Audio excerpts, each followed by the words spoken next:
Kinaumagahan, nagpahinga lamang sila Arturo at ang pamilya ni Ruel sa loob ng kanyang tahanan. Habang nagluluto ng almusal ang asawa ni Ruel, ay nagkakape naman si Arturo at si Ruel sa labas ng kanyang bakuran para pag-isipan ang mga susunod nilang gagawin. Habang nag-uusap, ay hindi maiwasang itanong ni Arturo kung bakit pinag-iinitan ng mga aswang ang pamilya ni Ruel. Gayong wala naman itong ginagawang pagtulong sa kanya. Ayon kay Ruel, may isang matinding sikreto ang lugar nila. Isang malagim na sikreto na ngayon lamang malalaman ni Arturo. Mayroon daw kasing usapan ang mga aswang at ang mga tao sa lugar na yon na kung ang isang tao ay magkakasakit at malapit na itong mamatay, ay maaari na itong pestehin ng mga aswang sa baryo. Wala nang magagawa pa ang mga tao doon, kundi ang isuko na lamang ang kanilang mahal sa buhay na may sakit sa kamay ng mga halimaw na yon. Dahil nga wala naman daw kakayahan ang mga ito na manggamot at magpagamot, lalo na't wala rin ang ospital sa sitio. Matagal na rin daw naubos ang mga manggagamot sa lugar na yon, dahil sila ang inuunang ubusin ng mga aswang. At tanging si Mang Celio na lamang daw ang natitirang manggagamot doon, dahil sa ingat na ingat ito at minsan lamang bumaba ng bundok kung saan ito nagtatago. Sa sitio pa lang iyon, ang mga residenteng may sakit, matatanda o mga malapit ng mamatay, ang siyang paboritong kainin ng mga aswang. Bagay na lalo namang ikinagalit ni Arturo, dahil imbis na gamutin ang mga may sakit, ay pinapatay pa agad ng mga ito para lamang may pagpiyastahan ng mga aswang. Tinanong ulit ni Arturo si Ruel kung bakit hindi na lang sila umalis sa lugar na yon, gayong marami palang aswang ang nakatira doon. Ang sabi naman ni Ruel ay hindi naman daw namimeste ang mga iyon dati ng kanilang mga kababayan. Subalit nang dumating daw ang tinatawag nilang si Kaestong, ay napakadami na ng mga hindi kilalang tao na pumupunta sa bayan na yon. Ang alam nila isang malakas na uri ng aswang yung si Kaestong. At kahit daw hindi pa niya ito nakikita, ay matagal na panahon na daw na ganoon na ang sistema sa kanilang lugar. Hanggang sa wala na nga ring nagawa ang mga tao, kahit na ang mga militar at mga pulis, dahil na nga rin daw parang nagkakaroon ng kontsabahan ang mga aswang at ang mga rebelde doon. Hindi na din daw sila makaalis sa lugar na yon, dahil doon na nga sila lumaki at wala naman din daw silang ibang lugar na mapupuntahan, lalo na silang mga mahihirap lamang. Paano yan, Ruel? Sa paghingi mo ng tulong sa akin, siguradong mawawalan ka na ngayon ng kaibigan o kahit pa nga kamag-anak sa lugar na to. Ano nang plano mo? Tanong ni Arturo. Oo nga sir, alam ko naman yun. Pero sawang-sawa na rin kasi ako sa lugar na to sir. Kung maaari lamang gusto ko nang umalis dito. Kahit na mamalimos na lang kami sa ibang lugar, makaalis lang kami dito. Basta ayoko na talaga dito. May mga kaibigan naman kami sa ibang probinsya.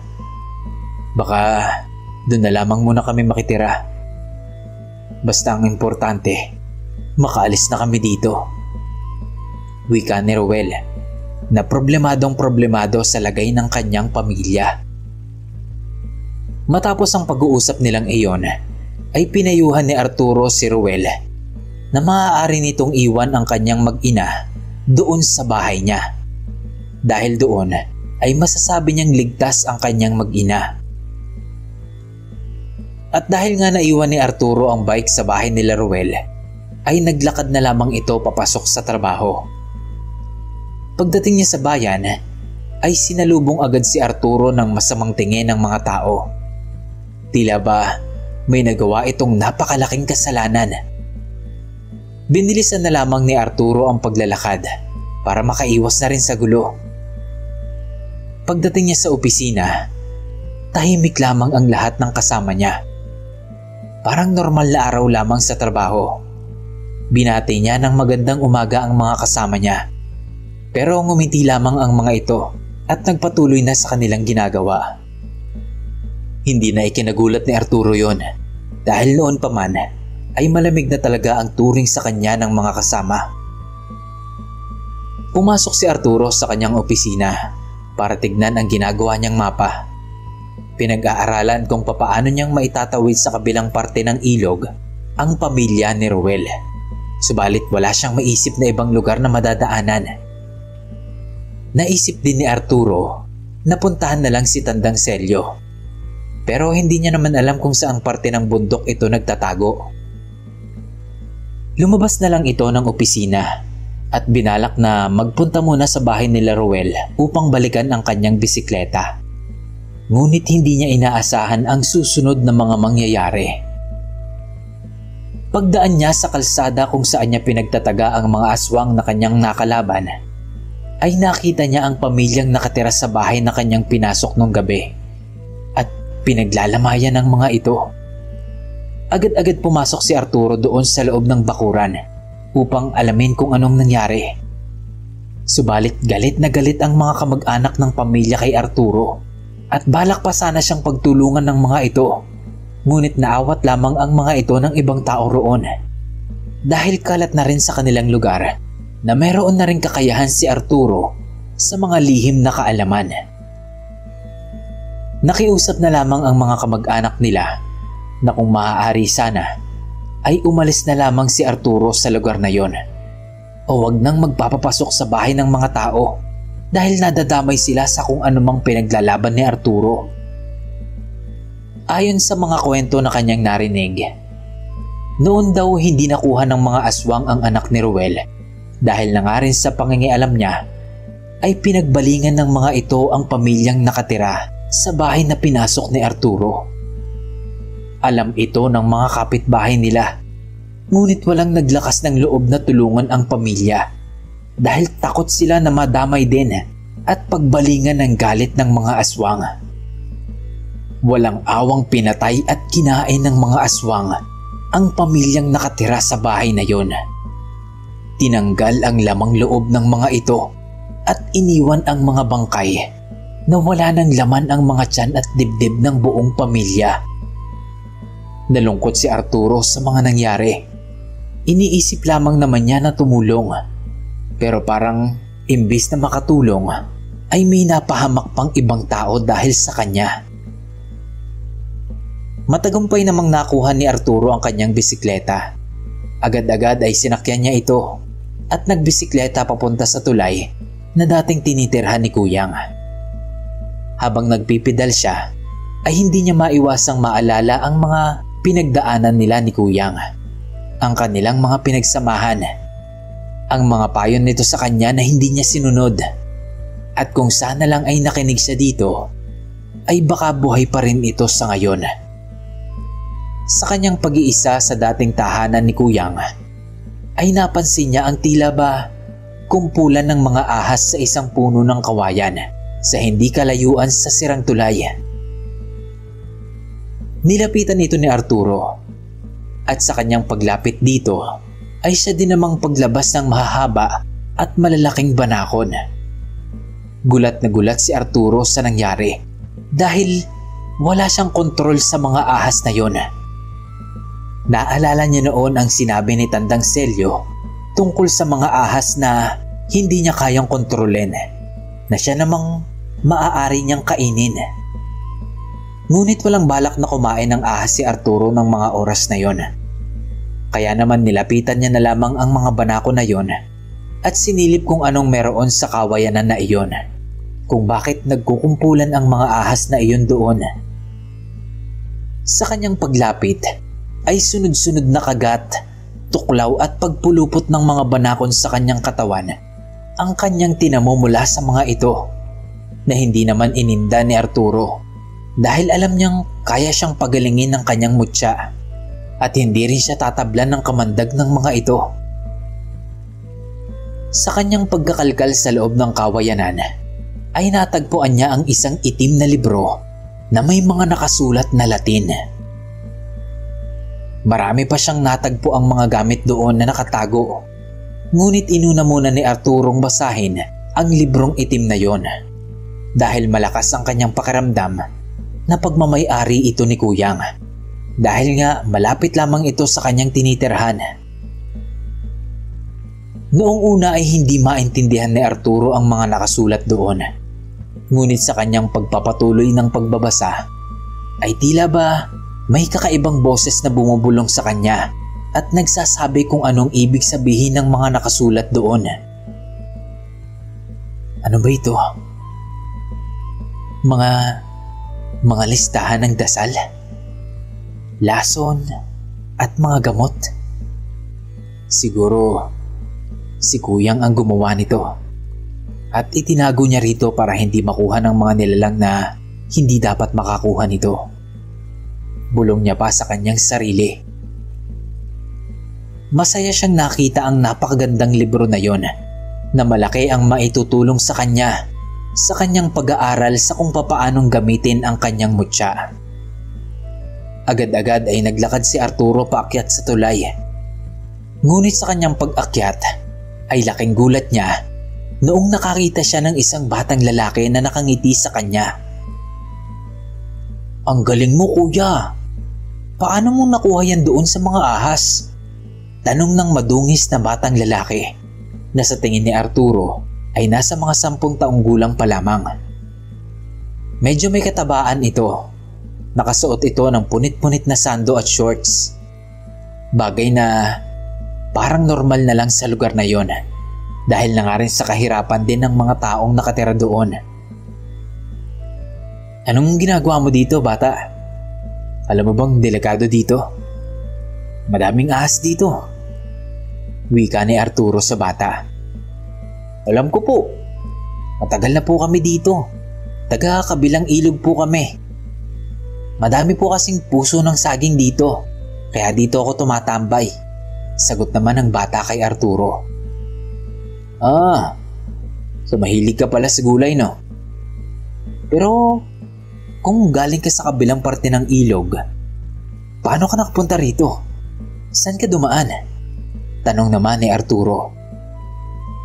Opo. Mahilig po talaga ako sa puso ng saging.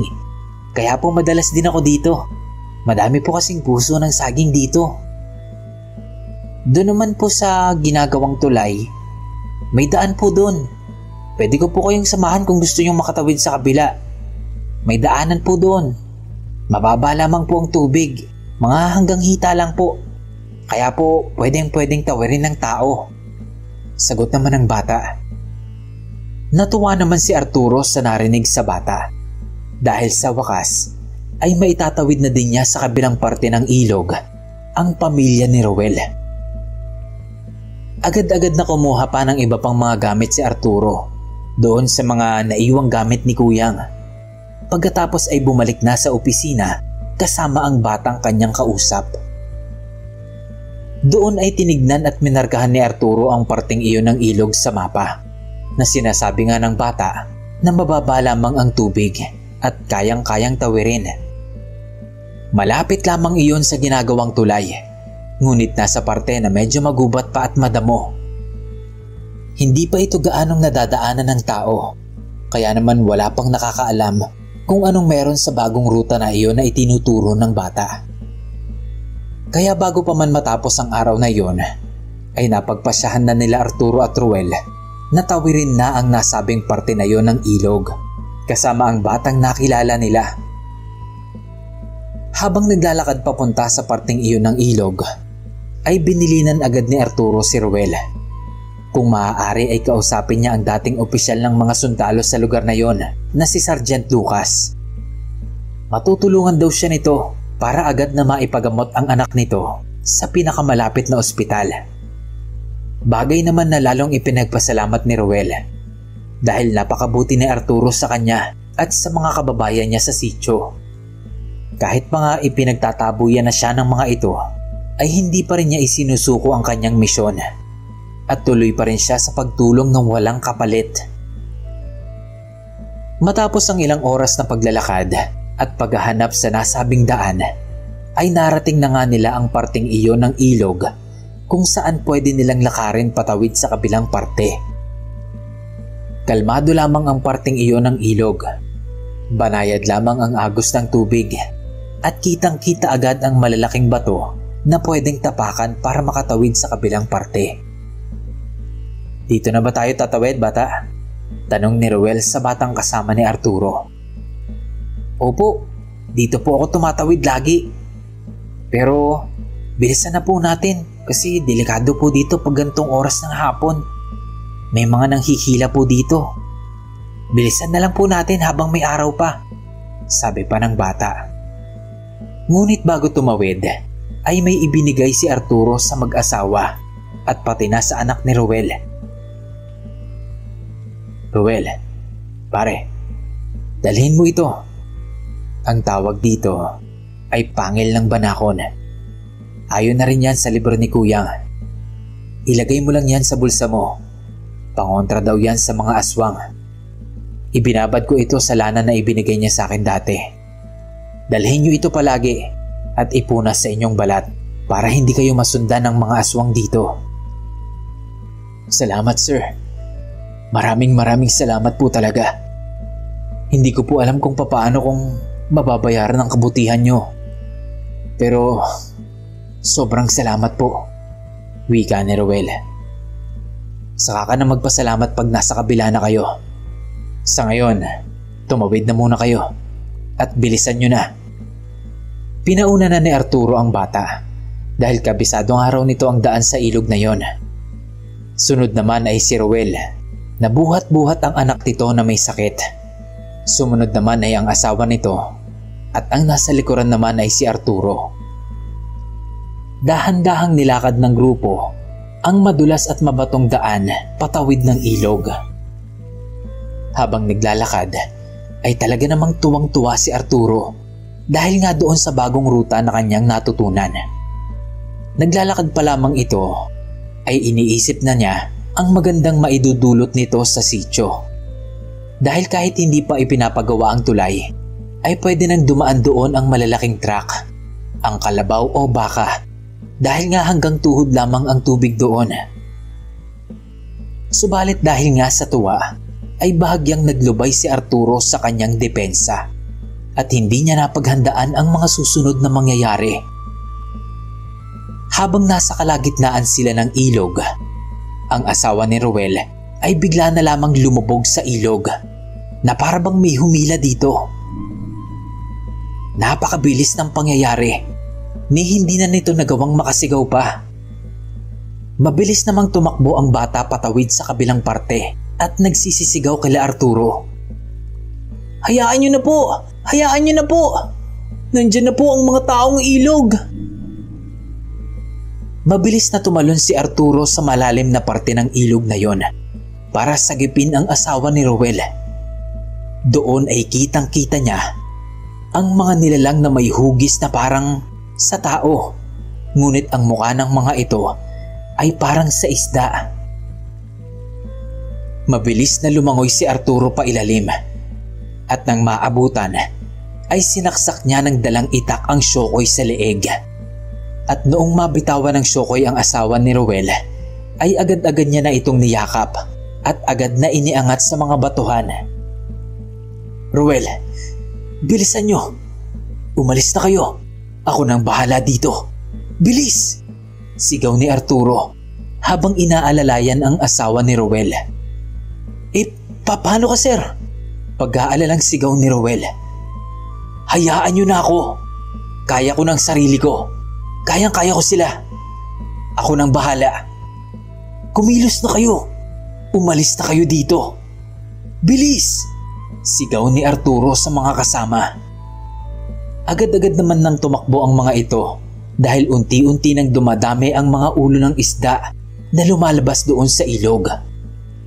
Tila ba naghihintay lamang ang mga ito na tuluyang lumubog ang araw at handang-handa nang atakihin ang kahit anumang nilalang na dadaan sa ilog. Isa-isa na ngang naglabasan sa tubig ang mga nilalang na yon at pinalibutan nila si Arturo. Paikot-ikot ito ng tingin sa bawat syokoy na nagtatangkang lumapit sa kanya. Naghahabol pa noon ng hininga si Arturo dahil sa tagal niya sa ilalim ng tubig. Hanggang sa bigla na lang niyang naalala ang isa sa mga nakasulat sa librong kanyang nakuha. Parang kusang gumalaw ang kanyang kamay. Dinilaan niya ang kanyang hintuturo at hinlalato at saka nag-antay sa mga susunod na galaw ng mga nilalang ng ilog. Itinaas lamang ni Arturo ang kanyang kamay malapit sa kanyang ulo bilang paghahanda sa pag-atake o pagsalag sa kung anumang ataking darating sa kanyang katawan. Sa pagtago ng liwanag ng araw sa mga puno ng nyog, ay siya namang hudyat ng mga nilalang upang magsisugod kay Arturo. Mabibilis ang mga ito, kaya mabilis din nilang nahawakan ang katawan ni Arturo. Wala din kasing magawa nun si Arturo dahil napapalibutan siya ng mga ito. Ngunit imbis na matakot, ay tinapik ni Arturo ang mga nilalang sa kanilang katawan. At laking gulat naman nila nang makita nila ang pagtalon agad-agad sa tubig ng mga nilalang na yon. At ang kasunod noon ay ang pangingitim ng katawan ng mga ito na parabang nakagat ng ahas. Isa-isang nagtalunan sa tubig ang mga nilalang na natatapik ni Arturo. Samantalang ang iba naman ay nagsiatras na upang maghanda sa muli nilang pag-atake. Ang hindi alam ng mga nilalang na yon na ang laway ni Arturo sa mga sandaling yon ay may halo ng dasal na kanyang nabasa sa librong yon. Parang isang himalang bigla niyang nakabisado ang mga dasal at mga salitang isang beses pa lamang naman niyang nababasa. Ang epekto nga ng laway ni Arturo na may dasal ay parang nagsisilbi itong lason sa kahit na sino o anumang nilalang na mahawakan ni Arturo. Katulad ito ng ibang mga manlalason. Ang pagkakaiba nga lamang ay galing sa mutya ng banakon ang kakayahan ni Arturo. "Kuya Arturo, tumawid ka na! Pataas na po ang tubig! Mahihirapan ka ng makatawid!" Sigaw ng bata kay Arturo na nung mga sandaling iyon ay napapalibutan pa rin ng mga nilalang ng ilog. "Huwag mo akong alalahanin, boy. Okay lang ako." "Ano nga palang pangalan mo?" sagot naman ni Arturo. "Boyet po," sagot ng bata. "Boyet, ihatid mo na muna sila Kuya Ruel mo sa bayan. Hayaan mo na ako rito. Huwag kang mag-alala sa akin. Kaya ko ito." "Sige na, kumilos na kayo bago pa tuluyang dumilim. Galaw na!" utos ni Arturo kay Boyet. Dahil sa nakikita nga nilang nag-aagaw na ang liwanag at dilim, ay wala na ngang nagawa sila Ruel, kundi iwan na lamang si Arturo sa gitna ng labanan. Habang tumatakbo sila, ay panay naman ang pagpahid ni Ruel ng lana sa kanilang katawan. Habang dumidilim, ay siya namang pagngiti ng tuluyan ni Arturo dahil alam niyang sa kadiliman ay mayroon din siyang kapangyarihan. Noong lamunin na ng kadiliman ang buong kapaligiran, ay kasabay din nito ang paglalaho ni Arturo na parang bula sa paningin ng mga syokoy na yon.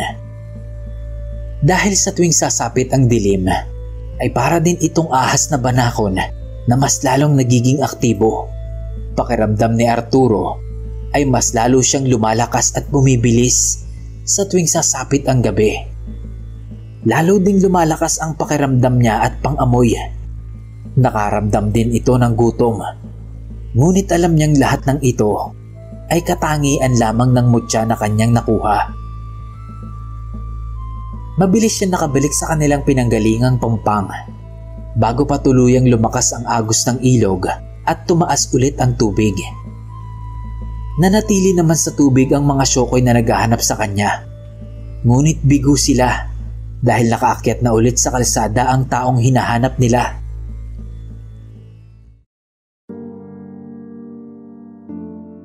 Masayang-masaya naman noon si Arturo dahil natulungan niya sila Ruel na makatawid sa kabilang parte ng ilog.